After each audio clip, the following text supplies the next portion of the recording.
My name is Claire Donovan, I'm 40, and the sound of my father's laughter still echoes in my mind from that day in the hospital hallway, when he told the doctors I was just his unemployed daughter who lives in a make-believe world.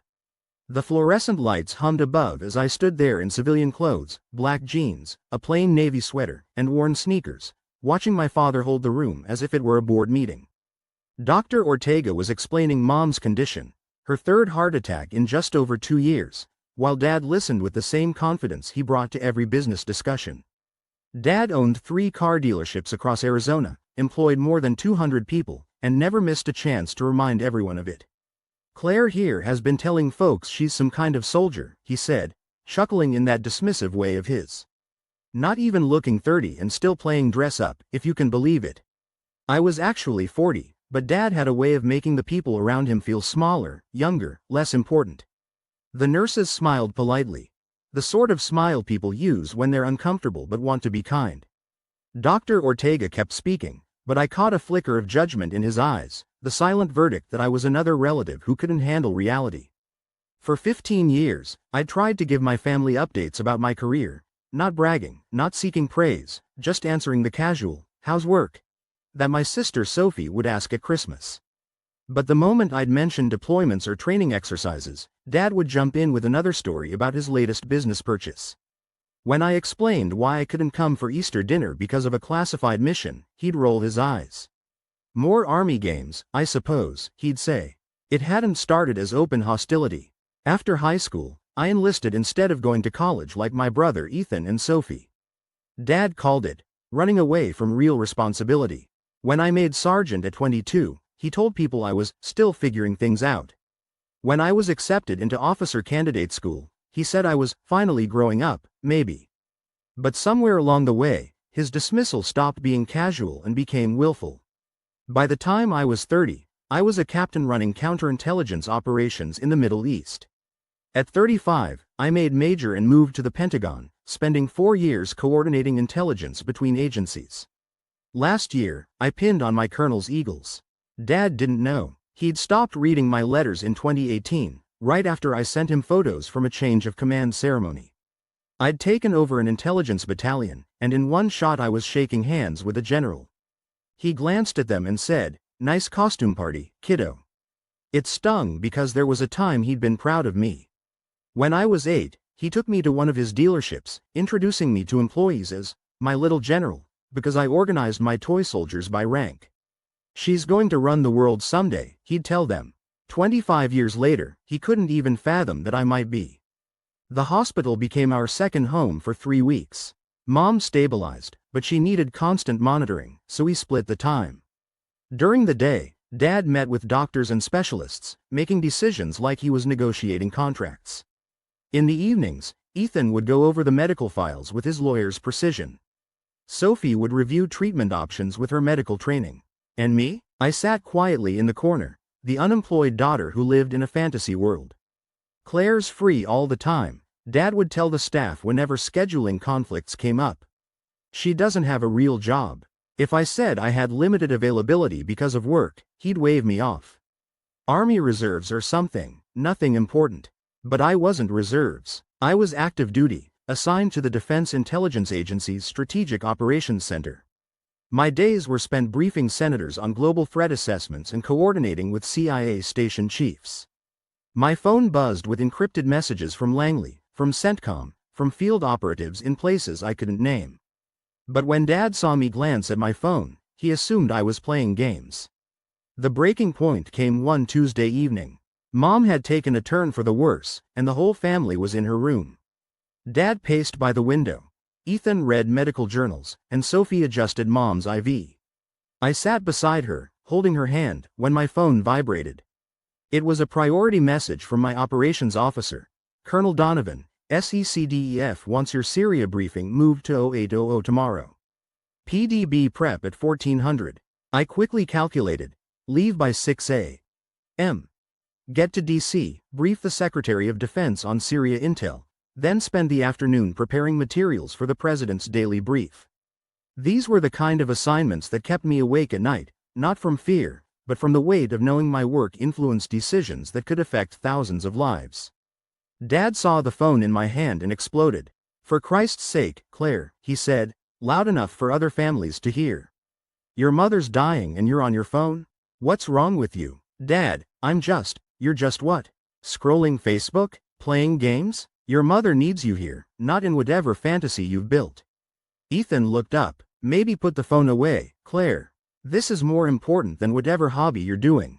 Sophie nodded. She's right, Dad. Claire's always been a little detached from reality. Those words landed like a punch. Detached from reality, as if running intelligence operations across 3 continents was an elaborate delusion. As if the lives I'd helped save were imaginary. I looked at my family. Dad glared at me. Ethan had gone back to reading. Sophie was fixing Mom's blankets, shaking her head. Mom, barely conscious, opened her eyes and looked at me. I have to go, I said quietly. Dad scoffed. Of course you do. Run away again. That's what you always do when things get real. I stood, kissed Mom's forehead, and walked toward the door. Then I stopped. Dad, tomorrow morning I'm briefing the Secretary of Defense on Syria operations. Tomorrow afternoon, I'm helping prepare intelligence for the President's daily briefing. Next week, I'm deploying to Germany to coordinate with NATO. He laughed. Right, Claire. And I'm having lunch with Elvis. Ethan smirked. Sophie rolled her eyes. Even the nurse looked uneasy, like she was watching a mental breakdown. I left. The drive to DC took 4 hours, most of it spent thinking about that 8-year-old girl who was going to run the world, and wondering when her father stopped believing in her. The next morning, I was in the Pentagon's E-ring, dress blues on, eagles shining, preparing to brief Secretary Adams on Iranian proxy activity in Syria. The room filled with generals, senior agency executives, and defense contractors with top-secret clearances. I was one of 3 colonels there, and probably the youngest. My phone buzzed. A text from Ethan. Mom's doing better today. Where are you? I almost laughed. Where was I? Sitting 20 feet from the Secretary of Defense, about to deliver intelligence that could shape U.S. military action. But to my family, I was probably at home watching TV. The briefing went well enough that surveillance assets were redirected to the region. Over lunch with a State Department contact headed to Damascus, we discussed security protocols. Then I spent 3 hours in a secure conference room preparing the Middle East section for the President's daily brief. At 6 p.m., I finally checked my phone. 17 missed calls from Dad. The first voicemail was his usual tone. Claire, your mother's asking for you. Come back. The second was urgent. We need you at the hospital. Call me. The third was different. Claire, there's been some kind of misunderstanding. Call me, please. I called. Dad picked up on the first ring. Where are you? In DC, Dad. I told you I had work. Work? Claire, are you really working for the government? What happened? There was a man here. Full uniform, medals, 2 others with him. They were looking for you. I told him there's no colonel here, just my daughter Claire, who's unemployed. He showed me a photo of you, in uniform. He called you, ma'am, and saluted the picture. Silence. The nurse looked you up online, Dad continued. She showed me articles, news stories, pictures of you with generals. Is it true? Are you really a colonel? Yes, Dad. Another pause. Then, the man said you missed a check-in. He said you're one of the most important intelligence officers in the military. He said you brief generals and senators. I swallowed hard. I'd stood in front of heads of state without flinching, but hearing my father finally understand what I did felt like too much. 2 days later, I was back in Arizona.